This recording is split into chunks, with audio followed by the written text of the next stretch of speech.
Nu alunec. Am zis că o punem pe fund și alunece.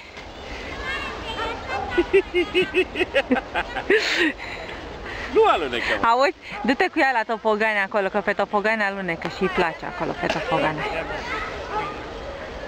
Hai, mergem la topogane? Hai la topogane. Hai să vedem băieții pe acolo. Uite, se dă Vlad. Yeee, pe burtă s-a dus. A venit în... Hai sus, hai! Ana cu Radu acum. Ce? Ana cu Radu. Hai, Mihai, te dai. Hai, hai. Pe una mai mică. Hai, Vlad, hai, Vlad. Păi și voi ce urcați pe aici, mă? Mihai, pe acolo este iarbă. Te rog doar un singur lucru.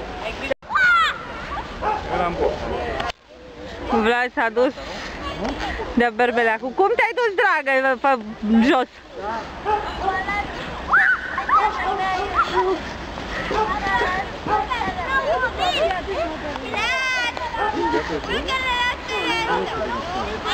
Hai!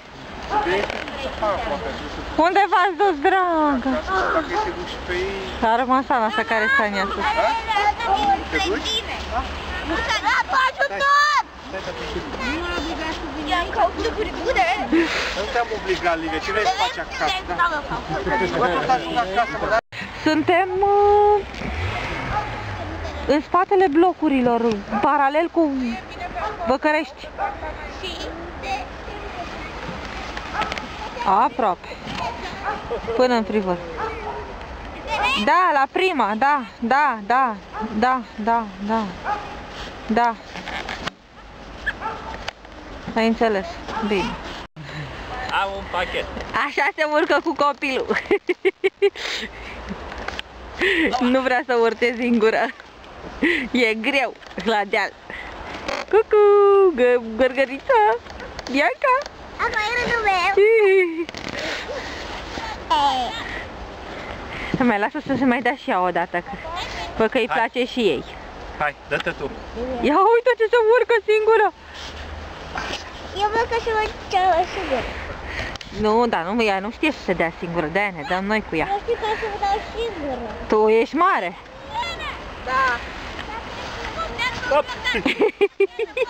Dragă, unde fugi? Bravo, bravo, Da, eu.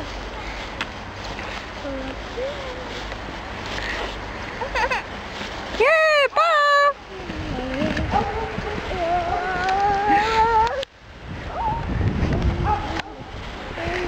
Lasă-o acolo, trage-o pe Sanie, până mai încoace. Până mai încoace! Nu răspund.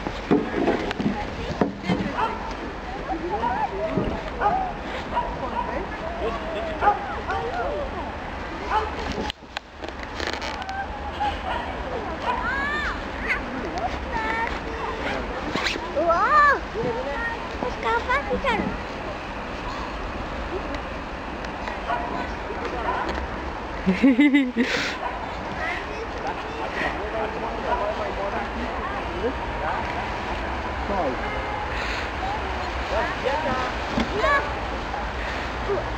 Au!